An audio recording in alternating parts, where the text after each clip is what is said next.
Welcome to Sober Sunrise, a podcast bringing you AA speaker meetings with stories of experience, strength, and hope from around the world. We bring you several new speakers weekly, so be sure to subscribe. If you'd like to help us remain self-supporting, please visit our website at sober-sunrise.com. Whether you join us in the morning or at night, there's nothing better than a sober sunrise. We hope that you enjoy today's speaker.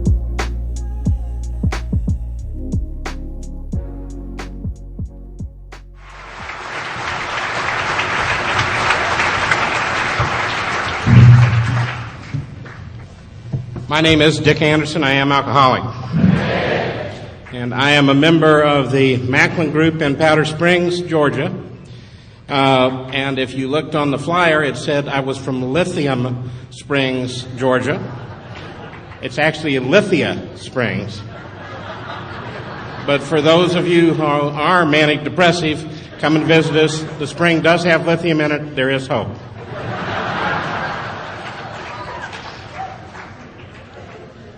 We're grateful to be here, and Barbara spoke here last year and had a great time here last year, and one of the people that I've been friends with who's helped me stay here for a long time is Bob B., one of your founders, and Linda is Barbara's sponsor, so it's been a real blessing for us to be here with them, and we spent some time with them here on Thursday night.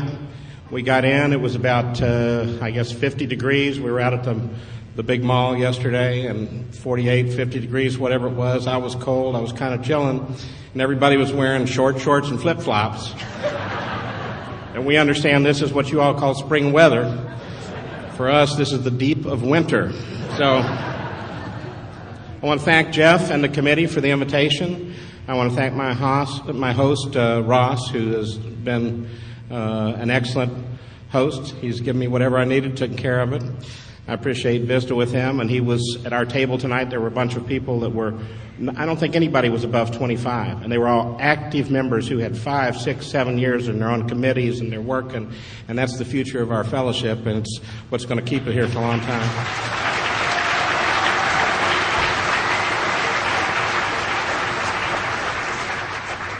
And a good friend of mine, there are lots of friends here this weekend. Bill, and you do need to come here. Bill gave us, my name is Bill W., and more recently, the Lois Wilson story, When Love Is Not Enough. So those two films are his films, and you certainly want to be here tomorrow afternoon when he talks about, he was friends with Bill Wilson and friends with Lois, and you do not want to miss his session tomorrow afternoon. But we've been friends. There are a lot of other friends here. Rick, who was up here, who was originally scheduled to introduce me, and I got to work together at the General Service Conference when I was a delegate. The speakers this weekend are tremendous. But one of our friends, one of my close friends, is from Louisiana. He was a delegate when I was delegate. And his name is Irvin. And I'd like for him to stand up because this was his 22nd birthday this weekend.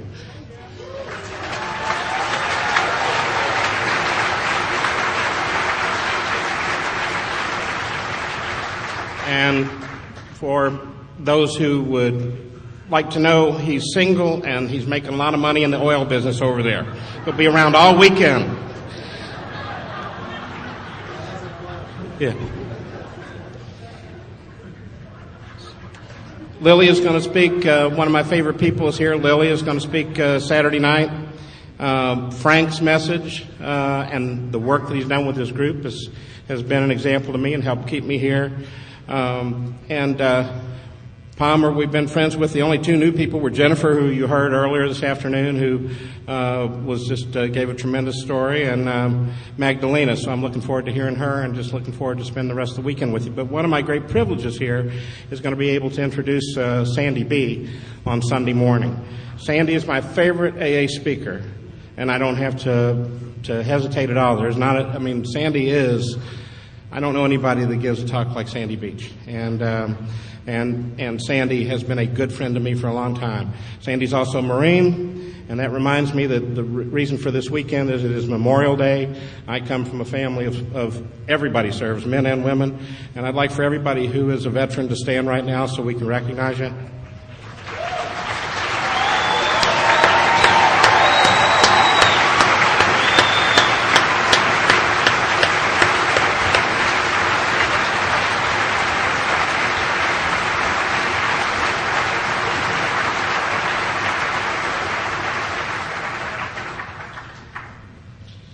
Like Jennifer, I come from a family where you wouldn't think that there would be a large incidence of alcoholism. I am the first alcoholic of record in my family.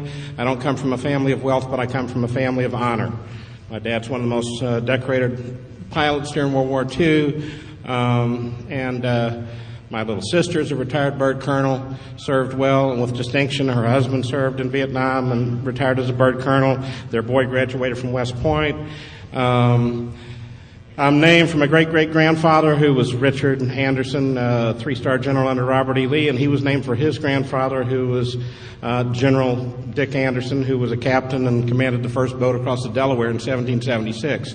So that's the family that I grew up in, and if you know anything about me, you know immediately I don't fit in with that family. I got drunk and enlisted, and I was a staff sergeant in Vietnam, and I had 2 tours in Vietnam. I seemed to do well in combat, but the rest of life I was clueless about. And from the very beginning, I didn't feel like I fit in with the family. I didn't feel like I fit in with the rest of the family. All my uncles would show up, and they're all in uniform, and they would take off, and they would go and do their duty. And our family didn't go down to the VFW and drink. I joined the VFW when I got back from Vietnam because I found out you could always get a drink in a dry county. So a tip for those who are planning to have a slip. And so... But in my family, I just felt like I didn't fit in. I was scheming to get a nickel off my mom's dresser so I could get a candy bar, while the rest of the family is quietly serving, honorably. They didn't brag. You know, my dad was given the Army Cross, which is like a Navy Cross next to the Medal of Honor, had a couple of silver stars, Distinguished Flying Cross, all of these decorations. I never heard any of those stories. There wasn't any bragging that went on. Everybody in the family just served. And I didn't get that. I wasn't part of that. I didn't feel like I fit in. We didn't go to church. There was nothing pragmatic or dogmatic about the way we were at church, but they were people of great faith. One of my dad's heroes was Stonewall Jackson. Stonewall Jackson was called Stonewall because he believed that if we trust God, we're going to go when it's our time to go. And so he stood straight up, even during combat. And his troops admired that. There was no fear. And so that's the family I came from. I didn't remember seeing a lot of fear. Honest, if they had a nickel too much change, they would take it back. And from the very beginning, I was scheming and trying to... And if you live like that, you can't really tell people what's going on. And the great thing about Alcoholics Anonymous, we have somebody called a sponsor where we can tell these things to. But I had no sponsor to tell these things to, so I just kind of faked it the whole time. I pretended to be somebody I wasn't, even when I was 4, 5, 6 years old. All the activities that I was involved with were activities that taught me the principles I'm supposed to know in AA, the things that we come to know in AA. I was a member of Little League, YMCA, the church, Vacation Bible School, 4-H, Boy Scouts. If you remember what it said in the Boy Scout handbook, it said, we please God best when we do something to help another person each day anonymously. And that's exactly what we do in this fellowship. But I didn't get it. Doesn't make any difference why I didn't get it. I just didn't get it. And so I lived kind of a play life. And the only place that I found any kind of solace when I was a kid, we had a new invention. It was black and white. It had kind of a lot of static on it, but it had these pictures. And it just come out, this is in the 50s, and it was called a television. And on this television, there were shows like Ozzie and Harriet, Leave It to Beaver, Father Knows Best, The Andy Griffith Show. And somehow or another, I could relate more to the characters in that show than I could the people around me in my real life. I couldn't tell my Little League coach or my Boy Scout leader or any of these people what was really going on with me. But if Opie or Wally ever got off the beam, by the end of the show, Dad would take his pipe, turn it to one side, say something gentle without judgment. Opie or Wally would get the message and they'd get back on the beam. And that became my moral compass. I became one of the characters. Didn't see myself on the screen, but it was real to me, and I became very much a part of that. I had my first spiritual experience when I was about 6 or 7. I went to the drive-in theater with my dad, my little sister, the soon-to-be retired bird colonel, my dad, the colonel, all the heroes, and me, and we go to see this movie, and I had never seen anything in color because television was black and white. And up there on the screen, 120 feet wide, there was the most power I'd ever seen. And the big book says, lack of power is our dilemma. And I actually thought there was something inferior about me. My family, they were one way. They had something I didn't have. They had some power that I didn't have. And up there on that screen was the most power I had ever seen. It was not only in color, it was in Technicolor. 120 feet wide, and there was a guy up there named Moses, and he had a staff, and he would just push it to one side. The name of the film was The 10 Commandments. And I made two decisions that night. One, I wanted to be around whatever that was. It turned out God was listening because I've been around film and TV for a long time. But the second decision I made was I wanted to be on God's side because I saw what Charlton Heston had done to Yul Brynner. And so the next day, much to the surprise of my mother and father, who did not know I was having a spiritual experience in the back of the 55 Ford, I went down the aisle in Linden Baptist Church and got dipped and dunked to a song called We Surrender All. And I was about 3.5 feet tall, and I surrendered all there was of me. And but I was and I had a real emotional experience. I thought that this was the answer. I didn't fit in. This family that I was around talked about God, so I'd give myself to God and I'd be okay. I'd be like them. But I was like the newcomer who comes to AA, who comes to our meetings and sits and may make a decision but doesn't do anything about it. I wasn't taking any steps to change. And because I didn't take any steps to change, after a few days, months, weeks, whatever it was, I was still the scared little Baptist Boy Scout. And I felt like there was an expression they used back then called the chosen ones. And I felt like I was not one of the chosen ones. So now I don't fit in with my family, and God doesn't want me. And I made a decision that God didn't want me. I walked away from that church, and I became as angry as I could be towards God, and I carried that until I'd been into Alcoholics Anonymous for a long time. And I behaved that way. I faked it for a long time until I had my next spiritual experience. I was 14 years old. And my buddy Dave and I were playing a Babe Ruth League baseball game the next day. He was left field, I was center field. And I wasn't around alcohol. Our family reunions, we had iced tea and lemonade. And he got a half pint of gin and a 6-pack of beer. And I drank the beer and he drank the gin.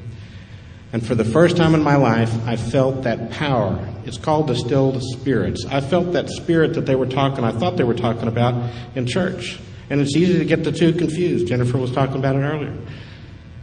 Suddenly I felt no fear. Everything dropped off my back. I felt like I was about 6 feet tall. I felt like Moses must have felt when the wind was blowing through his hair.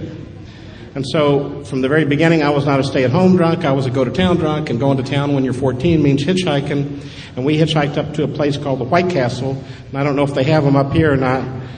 Do they? Okay, it's a place where you go when you're drunk at 3 o'clock in the morning to get about a dozen cheeseburgers with all those onions on them, which seems like it's a good idea when you're drunk at 3 o'clock in the morning. So we head to the White Castle. We're up there. My buddy Dave is not having the same spiritual experience I am. I discovered table hopping that night. I was scared to death of anybody who was an adult. That night I was meeting people, getting to know people, and I was flirting with a redhead behind the counter. My buddy Dave's not having this spiritual experience.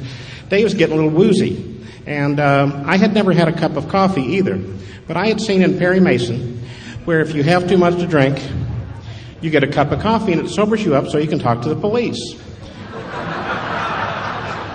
So I ordered a cup of coffee for my buddy Dave, and it didn't have the desired effect. Dave threw up down the stainless steel counter. As it turns out, if you're looking for a Louisville City policeman at midnight, the best place to find them is at the White Castle. So they came down to ask me what was wrong with my friend. I would have been scared to death to talk to a policeman before this, but I'm feeling fine now. And they said, "What's the matter with him?" "He's just had a little bit too much to drink." "Really? How old's he?" 14. "How old are you?" 14. So I was in Louisville City Jail 4 hours after I took my first drink. And that was pretty much the end of my social drinking.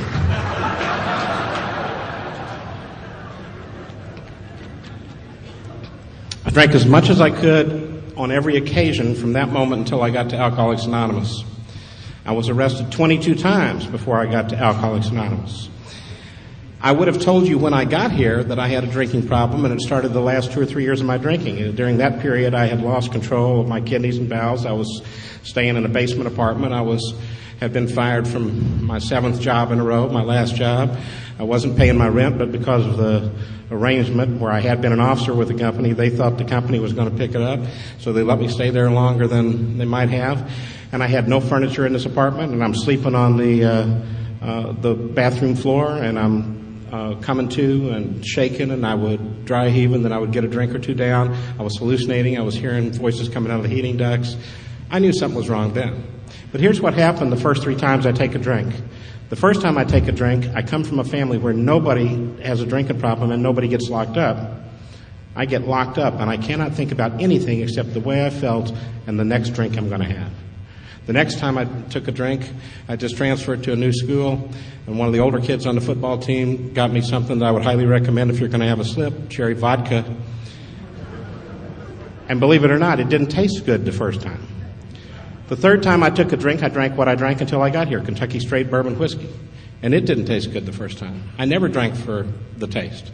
I drank for the effect from the very beginning. And each time I got something with more proof. The other thing that happened during that few-week period, there was only one person on the planet that I related to, and she was this girl that I absolutely idolized. I was infatuated with her. I loved her with all my heart, as much as you can love somebody when you're 14.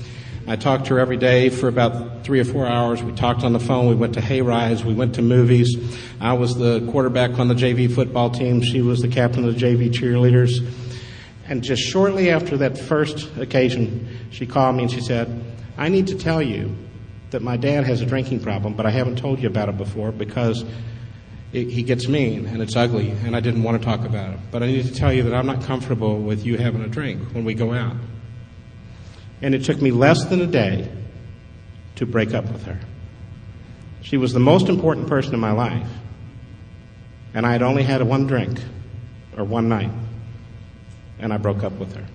That's how much alcohol I had on me from the very beginning. As I said, I got locked up 22 times. Only one of those was a DUI. I was smart enough when I came back to Vietnam. I hung my uniform with the ribbons in the back, and back in those days, they didn't have computers or anything else, and I'd be drunk out of my mind. If I had the uniform in the back, they'd usually let me go. The 21 other arrests were not for crimes of commerce or intelligence or anything else. They were crimes of defiance. If you're trying to find out what humility is, it is the opposite of defiance. Defiance is, nobody's going to tell me what to do. Humility is, God, please tell me what to do. And I was the guy where if you were pulled on the side of the road, my friends loved me. If you were pulled over on the side of the road by a state trooper, and I would get out. I'd been drinking country club malt liquor. I was a morning and noon and daily drinker in high school. I would pull over behind a state trooper, get out of the car, and say, Officer, what seems to be the problem? And my friends loved me because within a short time period, they were going home and I was the one in handcuffs being carried off. I was arrested 6 times my senior year. I was arrested at my senior prom. Now I'm 18 for 2 felony counts of assault and battery on a police officer.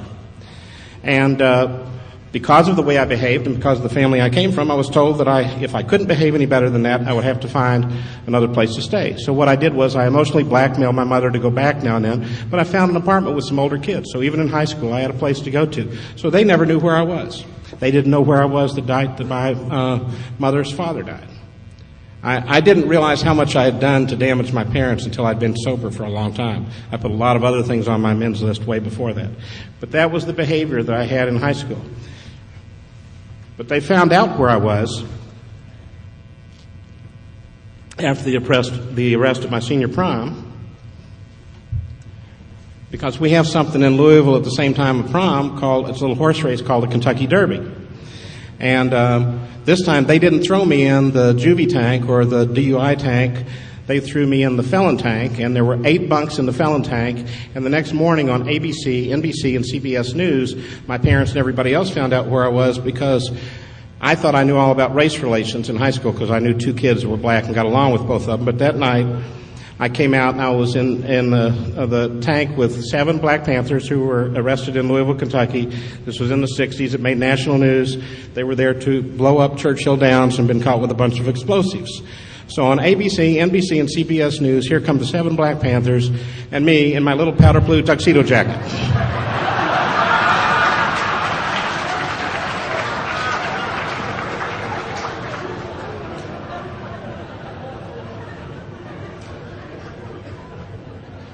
And the other kids didn't get to do things like this. I was a kid who made, when 1,600 was the highest you could make on the SATs, I made 1,480, good enough to go to Brown, Harvard, Yale, and any place else, who had to use my connection with my uncle, who was a dean at the University of Kentucky, just to get into state school, which had to accept you if you were a state resident, unless you had a felony arrest.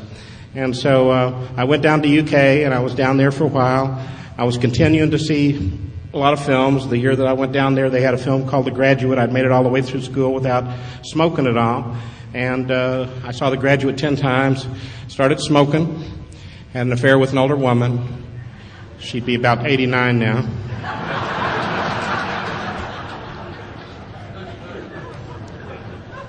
But one night, and I still read a lot, and I was reading a lot of Hemingway. We sat, we drank, we enlisted, and I was with a bunch of guys, and we all got drunk, and we talked about how we didn't want to miss out on Vietnam. Our dads had been off to World War II, and we didn't want to miss out on Vietnam. What should tell you, I was the one with the drinking problem. I was the one who went down and enlisted the next day. And so I go off to Vietnam. Now I found a group of people that I could look down on. I had pretty much been the lower companion in high school, but now I found a group of people I could look down on because in Vietnam there were people who were doing drugs. And I know Kentucky is kind of cutting edge of hip, but I actually never saw any drugs when I was in high school or college. My drug was a bottle that had a Confederate flag that says Rebel Yell. It was Stitchell-Weller whiskey. And so I go over there, and there are people doing drugs. And I'm not saying that, and I just felt like if you did drugs, you lacked self-discipline. And I'm not saying I didn't smoke a few joints or accidentally do LSD on a plane ride one time. But Wild Turkey 101 was my primary drug, and I knew where I was going to go. Well, not really, but I mean, I kind of knew the rev up and the feeling and all this stuff, so I just kept drinking. And I had 2 tours in Vietnam. I put down on my dream sheet, I wanted to go to Key West. They had a detachment down there, and I put on my dream sheet that I was going to Key West 21 times. I got to go to Vietnam twice and to the Pentagon the 3rd time. And I did okay in combat.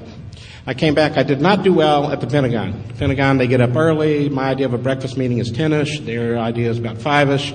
And so I knew I wasn't going to be a career Marine or soldier like the rest of my family. And so I got out. Now, I think Jennifer said she was engaged 7 times. She has me. I was only engaged 6 times.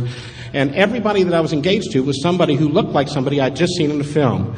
When Romeo and Juliet came out, the Franco Zeffirelli film, I found a nurse who looked like Olivia Hussey, and I got engaged, and we were together for 3 months, and then that fizzled.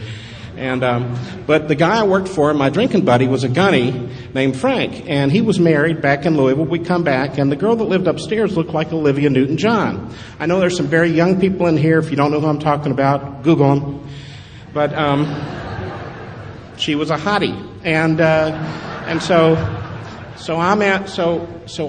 we just immediately fall in love. I'm getting out. I'm transferred back. I go back to Louisville. I got a job. I started working at an ad agency there. I'm writing and producing commercials. I'm doing really well. We're talking about we're absolutely infatuated. We're spending every minute together. We're in love, and we're talking about getting married. We're just trying to figure out what to do with her husband, and he was an attorney and an advance man for Nixon, who was running for re-election. And so he was on the road all the time, which was convenient. And I was an expert marksman, and had been. And we had a few run-ins. I went after him a few times with a shotgun. He came after me a few times. He was an attorney with a warrant. And so, but you know how we are. We do not give up. I don't know who says we don't have willpower. We just stick in there and stick in there. I stuck in until I got her out of that bad marriage, and we were about to. We're close. We were within 2 or 3 weeks of getting married, and I was a daily drinker, as I mentioned. I started with Country Club malt liquor and before homeroom, and I was drinking. By this time, I'm drinking everything round the clock, bourbon round the clock, and they didn't really care that I was drinking at this ad agency. They just cared that I showed up. But they didn't care that I was drinking. It was a different time. And so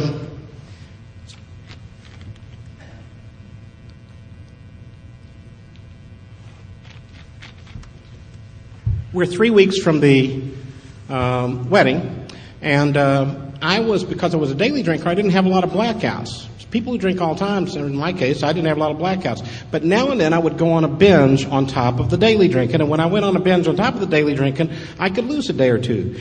And about 3 weeks before we were supposed to get married, I missed 2 or 3 days. I don't think I was doing anything improper, but I just don't know where I was. And so I'm trying to explain this to my fiance, and my fiance is concerned, and she says, I think we need to postpone this wedding.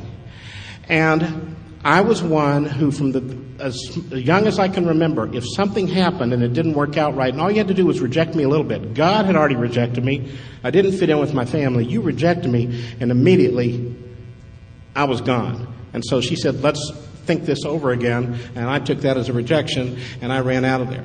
And the only thing that was important to me before I got to Alcoholics Anonymous was making me feel better. That could be the center of my life, was how I could make me feel better. Now, I don't do drugs very well. I couldn't drink any more than I was. So how am I going to make myself feel better? There was a magazine we had seen in Vietnam, and it was called Penthouse. And it had a section in there called The Letters, or Forum, where they discussed philosophical ideas about different kind of lifestyles and alternatives. Now, I had not seen Penthouse before I went to Vietnam. I had seen Playboy. But when I was growing up, and we live in a different time, for those of you who can go on and find, buy mega, whatever it is you want, you can find online. The closest thing we had to that when I was growing up was the tribal section of National Geographic. So we're over in Vietnam, we're seeing this magazine section, and I'm looking, and we're talking about this idea, and a terrific idea. It's called a menage a trois. And so, and obviously I didn't speak French at the time, but the idea of 2 women and me, it was just, for all of us guys, we just thought it was whoever thought this up was very bright. And so, so it was one of those ideas that just stuck with me. So now I'm wounded. My fiance has cast me out. We're not going to get married. I'm hurt, and I need to comfort myself in some way.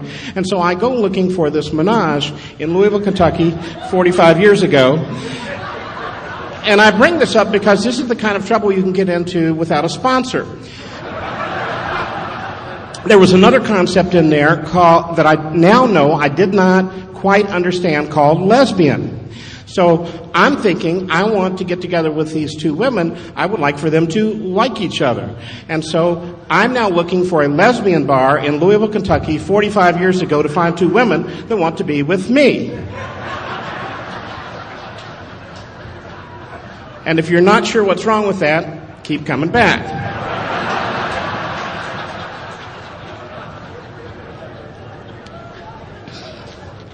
But we have willpower.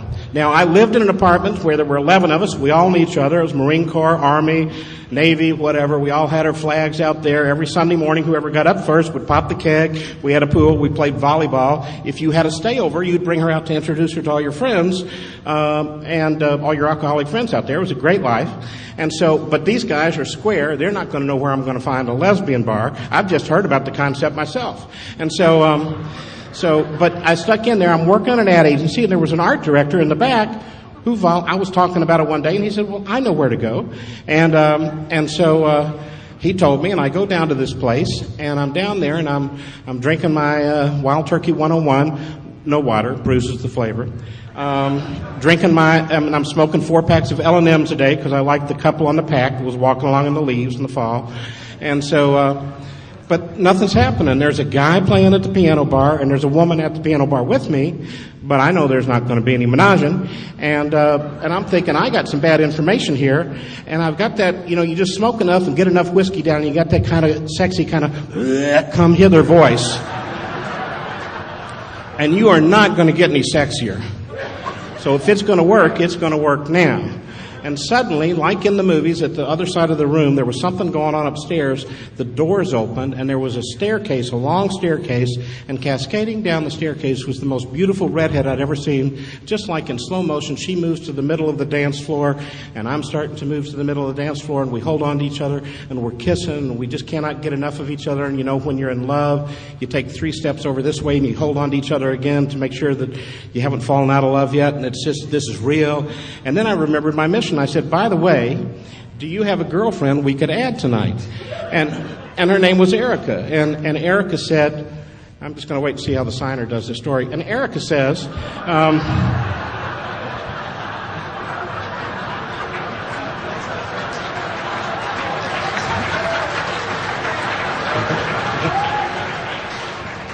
Erica says, why don't we get to know each other tonight and we'll add somebody else tomorrow? And I'm thinking, thank God I did not marry that Republican woman. And so we get back to my place and drugs rears its ugly head one more time. Erica had a pill big enough to choke a horse. It was actually a horse tranquilizer called a Quaalude, and pulled it out. She took it. I said, no thanks, I don't do drugs. I took another shot of wild turkey, and two things happened. Erica passed out, and I found some equipment I wasn't looking for.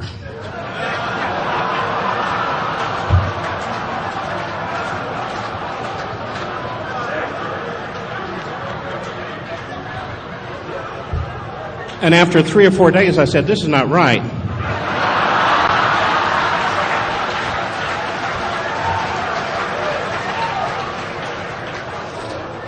This is the point at which my moral compass stopped working, because I had never seen Opie or Wally ever deal with this in any episode.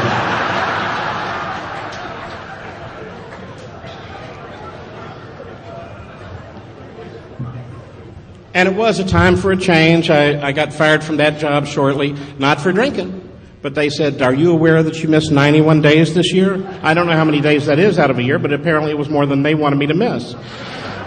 So I got fired from that job, but like everything, I knew I was going to fail. Once I started drinking and got used to what it did to me, I knew I was going to fail. So I'd have another girlfriend lined up or another job lined up. And so I had a job lined up. I was very good at what I did for a short time each day.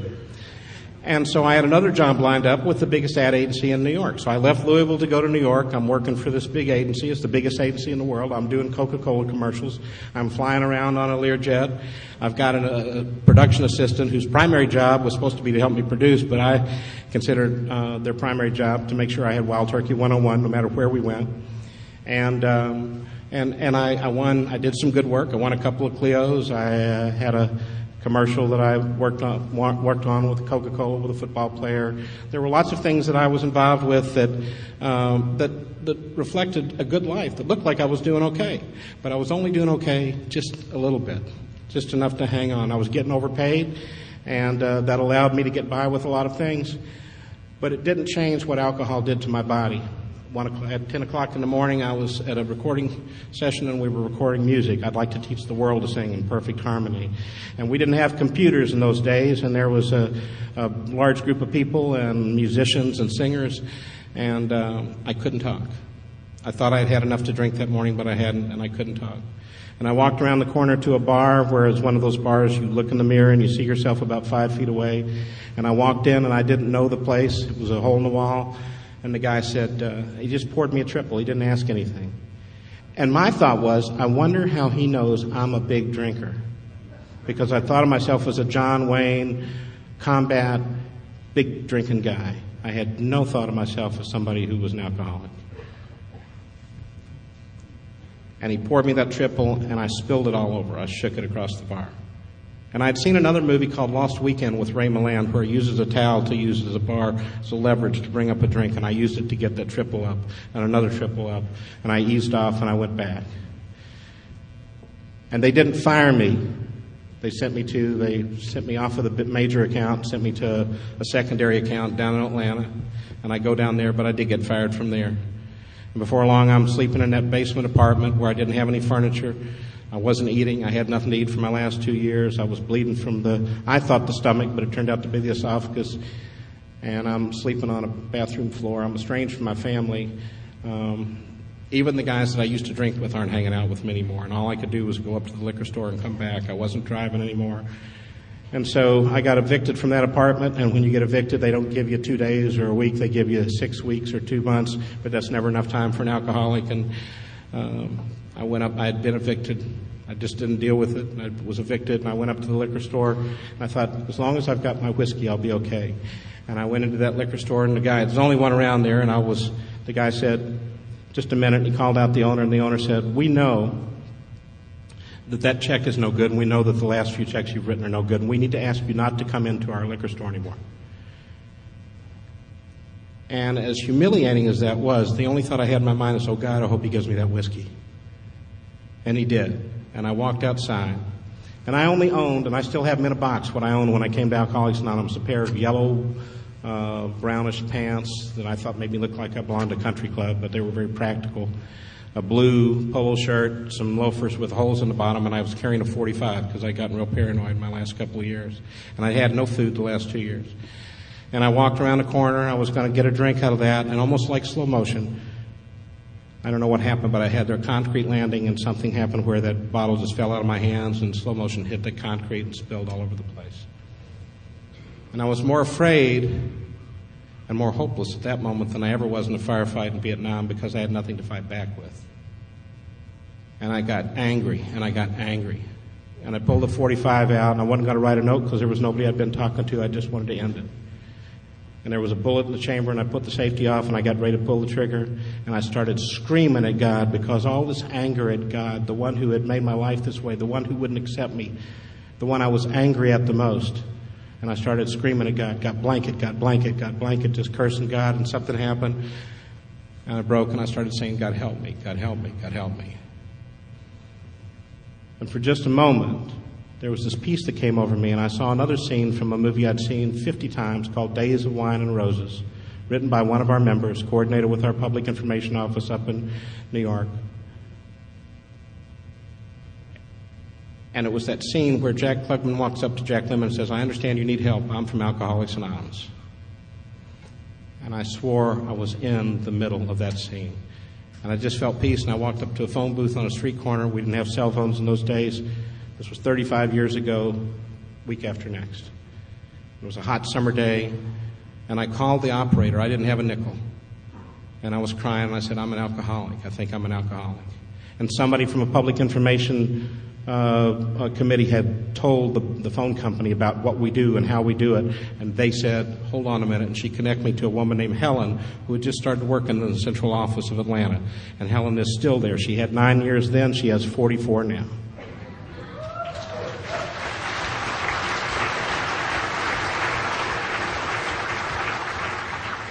And she said, I know you're hurting, and you stay right there. We're going to get some help to you. And I got a guy coming out to talk to you. His name is Ed. And Ed came out, and Ed was a railroad man, somebody I normally wouldn't have associated with. He had a bad toupee, pipe. He had, as I remember, a striped shirt and plaid pants. Bad on some, and I'm trying to figure out whether or not to listen to this guy or not. Shoot myself or listen to go with a badly dressed guy. And he did what the Big Book said. He had read it. He had lived it. He relived the horrors of his past, and he shared with me his story. And I looked behind all that, and I saw somebody who had the same thing as me. He's the first person that I had sat down to talk with who had the same disease as me. And I did the most complete third step I've ever done in my entire life, and I turned all of me over to Ed. And I was shaken badly. And Ed took me to a place to dry out, and there was another man there named Joe Hubbard, who's dead now. And Joe stood with me for 5 days. I had DTs. And if you hold somebody's arm who has DTs, it brings them out of the delusions. Human contact brings us out of that lost world. And he did that for me for 5 days. And I came out of that, and from that day until now, I've never been without a group of men who would do anything 24 hours a day to make sure I had the opportunity to stay sober. And that was my introduction to Alcoholics Anonymous. I had brain damage, and it took me about a year to learn how to read again. And so I was not good at a Big Book study. I was not good at, but that isn't what I did. I had no home to go to, and the Big Book says when we take that third step that everything is provided. And I decided to go back to my hometown of Louisville. And my parents weren't back there anymore, but I thought I would go back there. And I went back, and within a short, all I had was written, my new sponsor, his name was another railroad man named Jack Sullivan, who's been passed for a number of years, but some of you may remember him.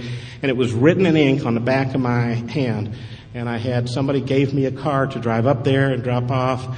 And then when I got up there, one of the old timers had a place in his basement where they had 2 cots. And my job was to sleep in one cot, and I had room and board, the cot and meals, and stay up with the drunks that came in at night because we didn't have a treatment center. And so that's what I did. And I stayed sober helping these guys throw up. And many of them, at first I'd get irritated because they'd come for 3 or 4 days. As soon as they got to feeling better, they'd leave. But I stayed sober. And now and then one of them stayed sober. And then I'd have somebody that I had more time than. And I had a job. The other thing that I got, if you're new, I had a job in my home group. At that time when you came into AA in Louisville, they wouldn't let me have a job that required math or anything because I wasn't thinking straight, like making coffee. But the job that they gave me, if you came into AA in Louisville at that time, if you didn't smoke, it was mandatory that you learn how to smoke. So I was the ashtray guy in my home group.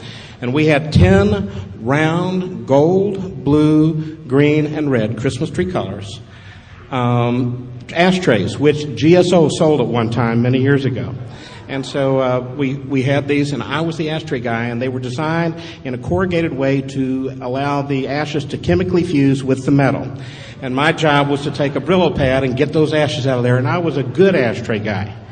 I was an excellent ashtray guy, and I actually felt more like I fit in this job. I was prouder of doing that job than I had been creative director of this big agency in New York. And until I found out about something that's very nasty in Alcoholics Anonymous called rotation. And that is where we have this thing where we don't want any of us egomaniacs to try to control Alcoholics Anonymous, so we can only serve in any position for a limited period of time. So this was maybe a year after I got here, somebody came up and says, "We have a guy named Raymond. He's going to be the new ashtray guy." And I said, "I don't think so." And they said, No. Raymond needs this to get sober. You know, that's the kind of stuff they pull on you. Raymond needs this to get sober.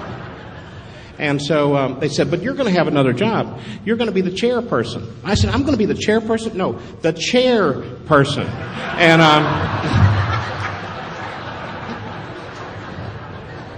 but look, this is the way it works. There were only 10 ashtrays, and there are 40 chairs, so this was a promotion. So I've had a job in Alcoholics Anonymous from that day until now with one period between 12 and 15 years. That was a period some 25 years ago when people were getting in touch with their inner child. And I felt like I needed to deal with some issues. And so I started going to a few less meetings, and I started doing a few less things, and I was imposed upon by all these guys I was sponsoring. And if you let the guys you're sponsoring know that you're imposed upon, they'll take care of it for you. You won't be sponsoring them. And so suddenly I am not sponsoring anybody except one very sick guy who didn't know the difference. I'm barely going to meetings once a week, and I find myself in a hotel room in Los Angeles trying to figure out where I can get a gun so I can put a bullet in my head. And I got 15 years without a drink. And so, fortunately, I didn't take the drink, but I got back into Alcoholics Anonymous. I got a new home group. We got a new sponsor.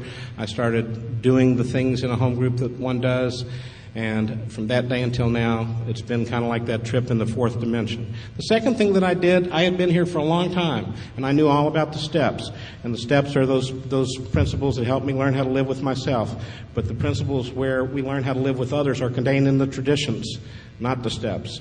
The steps are where I work on me so I can be a better tool to be of service to others, but the traditions are those principles, contain those principles where I learn how to live, to be one of, to turn it over to God, to have a purpose in whatever I do, to be specific about my life, to have a useful life, and not to give the credit where credit is due, and that is to God, not me. And all of those things are contained in the traditions, and I started studying the traditions.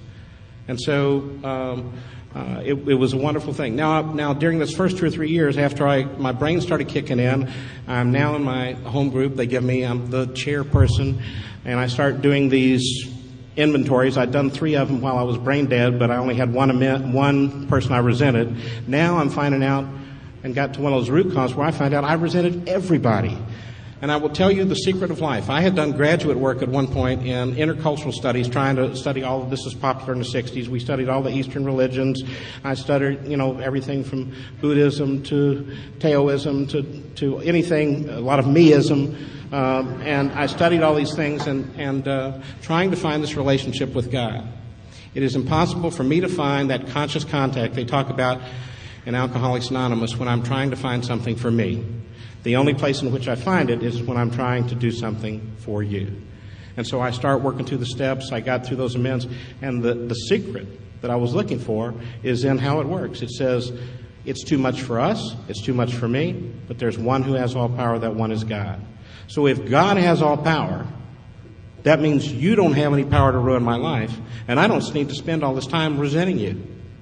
It also means I don't have any power, so how do I get connected with this God who's going to take care of me? And that was the rest of the steps. So I get through the 9th step. I go to this Linden Baptist because I got a real problem with God. I'm angry at God. And I go to Linden Baptist Church, and on a Sunday night out of fear of sponsor, I apologized to that church. And I got up and I said, I'd like to stay here for a couple of years to make amends. And 2 things happened. I found a group of people that absolutely loved me unconditionally and treated me as though I was one of their children, one of their brothers, the same as we do in AA. And the second thing was, I'd been allowed to date. I'd been sober long enough to date. It wasn't going all that well in AA. And there was a girl there who was 2 things I wasn't looking for. She was a seminary student and a good girl. I was kind of looking for a new dancer who needed spiritual guidance. But because I didn't do the picking and God put us together, that girl is here today. She was an Al-Anon speaker here last year. She's been an Al-Anon for a long time, and she and I are married 28 years, and this is my wife, Barbara. Stand up.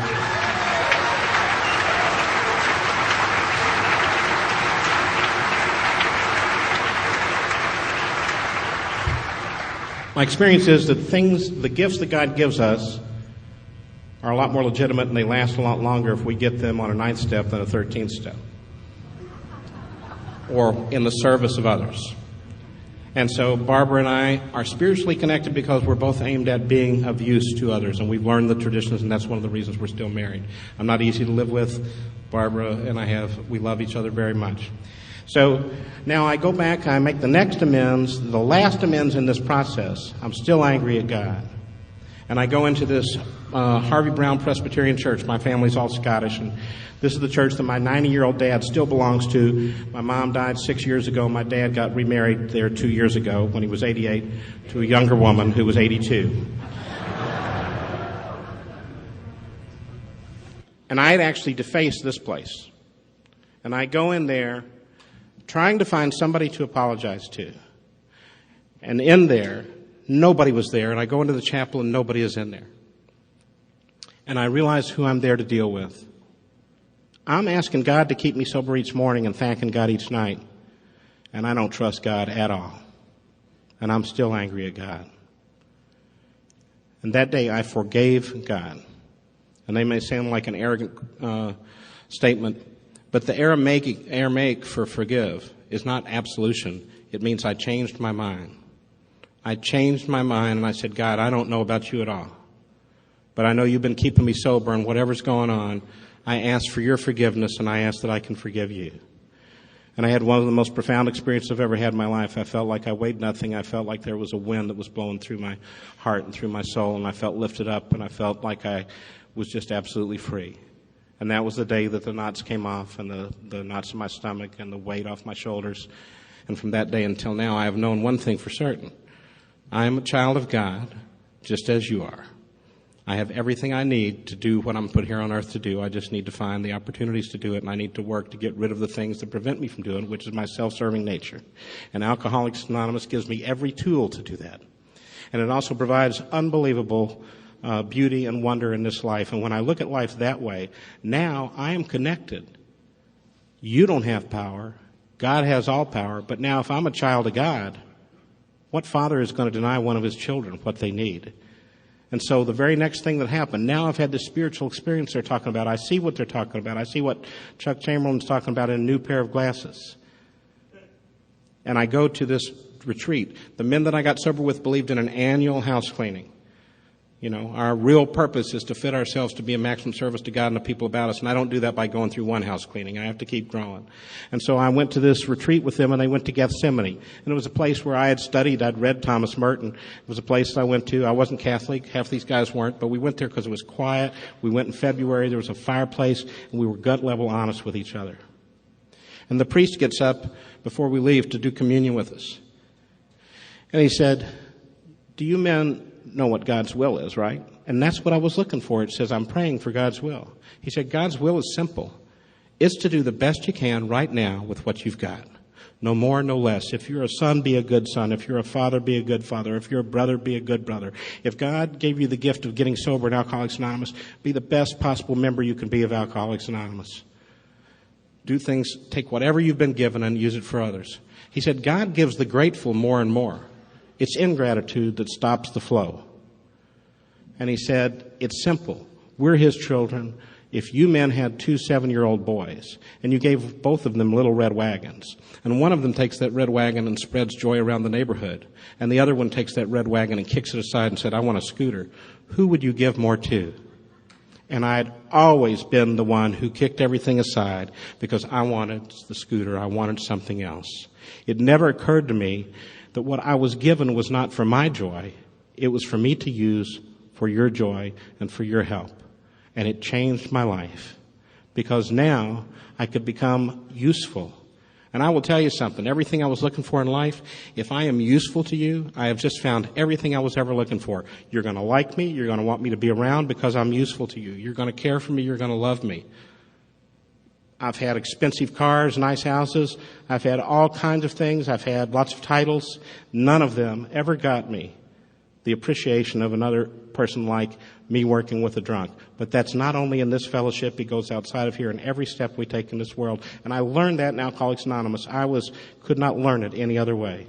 And when you learn a lesson like that, it's tremendous. Barbara and I have been to AA in 40 countries and 48 states. And we love Alcoholics Anonymous and Al-Anon. And we were over and speaking in 1987 at the All-Scottish Convention, and I'm seeing where my relatives come from and seeing why I dress a certain way and why I eat a certain food. And they stay up all night partying over there, and we had a great time. And we met some Irish people, and Irish people are fun. You just have to be careful around them. And so we left Scotland and went over to Ireland, and we stayed with one of the guys over there, and we were in Killarney, and we went up actually the path was made of 4-leaf clovers and goes all the way to the top. We're looking down over a waterfall and seeing this valley with the greenest greens and the bluest blues and this lake and this castle called the Muckrouse House, and Barbara and I are just sitting there crying. We can't stop crying. We're so grateful. And people are coming by and saying, are you all okay? I said, oh, God's just so good. And so we're grateful. We're having a great time. But there are other days when life doesn't treat you that way. And in 2005, we had gone to Toronto to the International. And I've been to 7 of them, by the way. I'd like to invite you to the next one, which will be in Atlanta. I'd like to have about 100,000 of you come in 2015. I haven't checked with Barbara, but you're free to stay with us. And so we go up 2005, and that year, just right before that, we'd had to put our dog to sleep, and we weren't able to have children. So this dog was a Norwegian elk hound named Booger Bear, and we absolutely loved him. He was supposed to live 12 years. He lived 18 years because we weren't going to let him go. And finally, we came home from a roundup, and he was ready to go. And we had to put him to sleep as I held him in my hands, and Barbara touched him, and I went down and buried him beneath a tree on our lake. And we're crying like we said we'd probably not cry that much for each other. Dogs are never mean. And so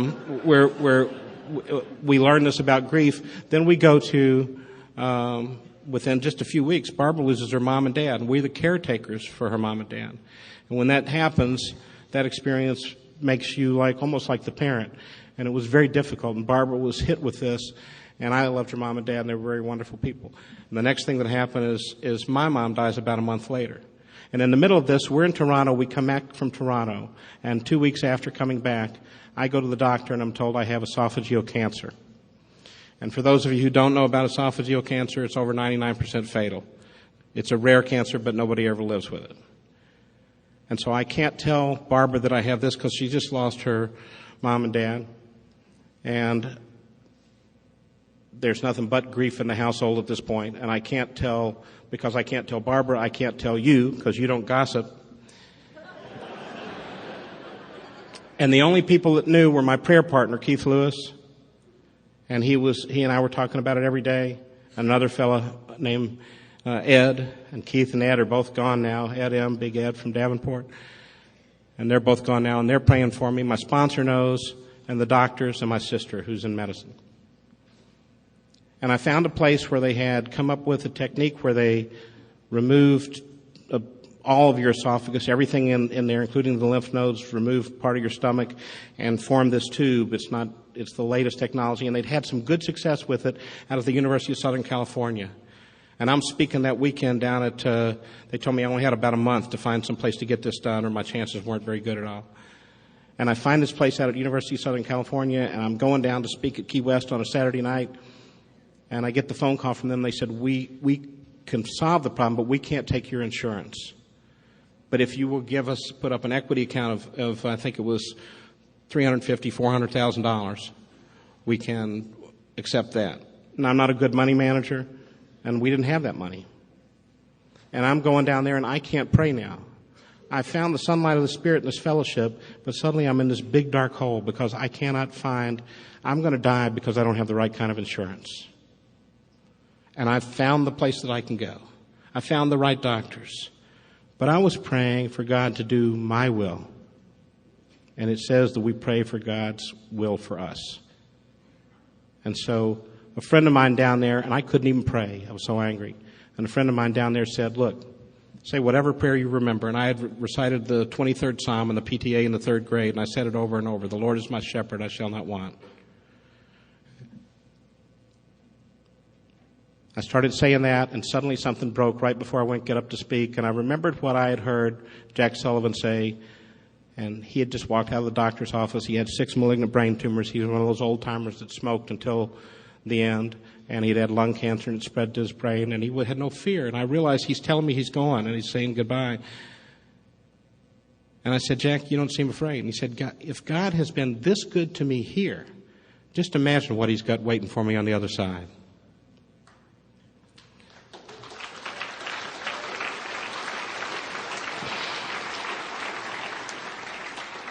And the big book promises we will lose our fear of today, tomorrow, and the hereafter. And I believe the promises in the big book. The rest of them had come true. And so I just relaxed.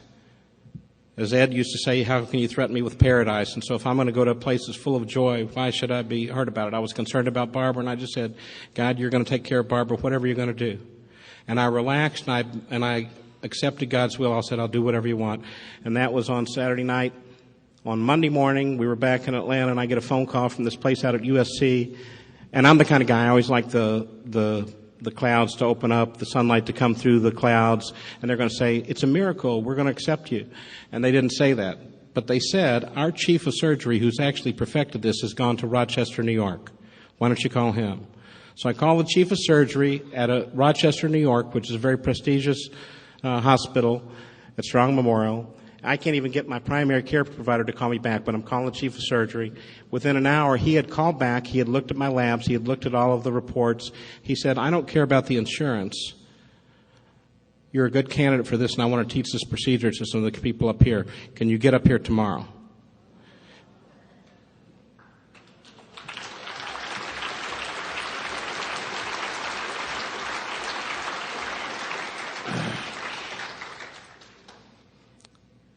So now I've got to tell Barbara, and I had told her that I had some high-grade dysplasia among the tissue in my esophagus, and I was going to have a lot of that tissue removed. Now, that's not a lie. I was telling the truth creatively, just like we lie creatively. So that's what she knew. And we head up to Rochester, New York, where we don't know many people. And if your granddaddy was, or great-granddaddy was, served as a general under Robert E. Lee, you really don't want to make your exit in Rochester. It's like almost in Canada. And so we're on the way up there, and somebody had called ahead because we had been active. And they called a woman named Rosemary, who had been a delegate up there, and she and her significant other, Bill, come over, and they're waiting for us at the hotel. And that night we had 23 people. We had a new home group in AA, a new home group in Al-Anon, who were taking care of us. And they were there, and they took care of Barbara. They did her laundry. They were there with her every moment.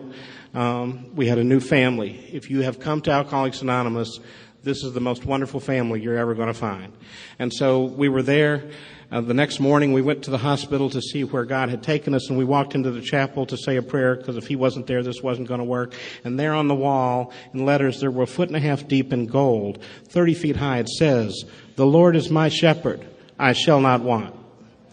and we walked out into the lobby to find out where God had taken us, and it was Strong Memorial Hospital, endowed by the family of Dr. Leonard Strong, who was Bill Wilson's brother-in-law, who started the Alcoholic Foundation.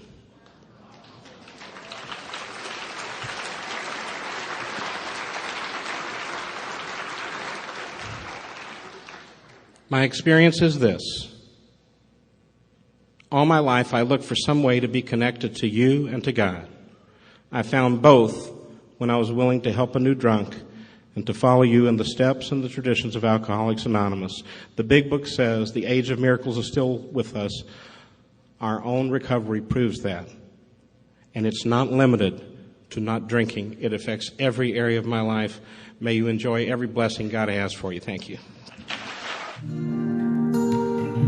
Thank you for listening to Sober Sunrise. If you enjoyed today's episode, please give it a thumbs up as it will help share the message. Until next time, have a great day.